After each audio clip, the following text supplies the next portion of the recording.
Microeconomia. Então esta é a playlist, ou é o assunto geral aqui deste vídeo.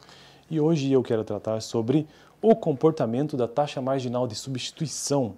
Um pequeno texto com apenas 3 pequenos parágrafos e vamos ver o que isso significa então sobre microeconomia. Lembrando que, veja, o assunto de hoje, o comportamento da taxa marginal de substituição, que, deixa eu ver se eu encontro uma definição bem rápida dela.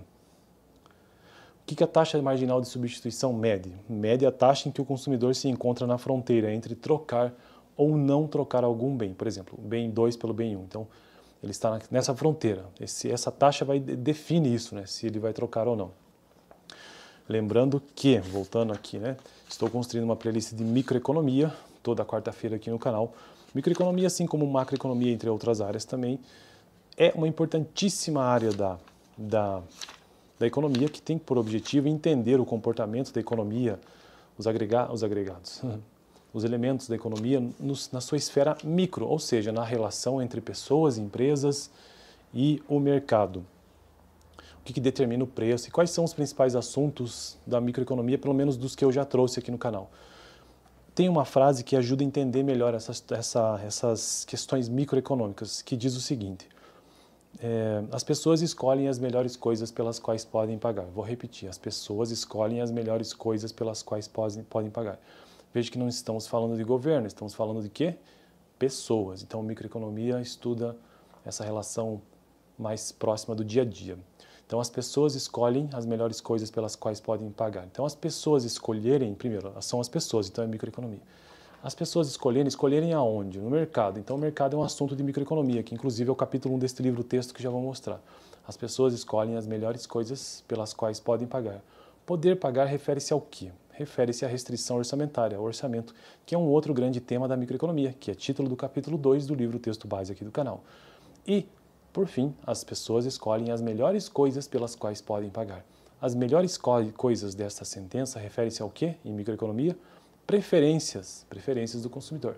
Então, com esta frase, a gente consegue entender os principais tópicos de microeconomia neste início deste livro aqui, ó, Microeconomia, do Varian. E aí, esta frase resume os primeiros 3 capítulos, né? E este tópico de hoje, o comportamento da TMS, faz parte, então, das preferências, que é um assunto de microeconomia, as preferências do consumidor. Vamos ao texto, propriamente dito, e finalizar o vídeo.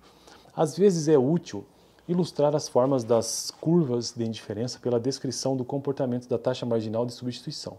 Por exemplo, as curvas de indiferença dos substitutos perfeitos caracterizam pela constância da TMS, a -1.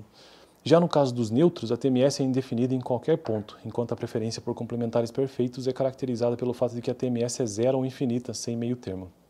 Já assinalamos que a pressuposição da monotonicidade implica que as curvas de indiferença tenham inclinação obrigatoriamente negativa, de modo que a TMS envolva sempre a redução do consumo de um bem para obter mais de outro para preferências monotônicas.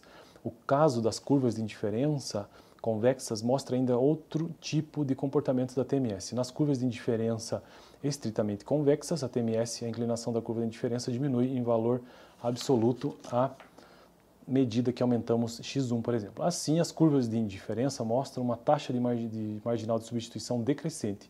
Isso significa que a taxa a qual a pessoa deseja trocar x1 por x2 diminui à medida que aumentamos a quantidade de x1. Colocada dessa maneira, a convexidade das curvas de indiferença parece muito natural. Ela diz que quanto mais temos de um bem, mais propensos estaremos a abrir mão de um pouco dele em troca de outro bem. Isso é uma realidade.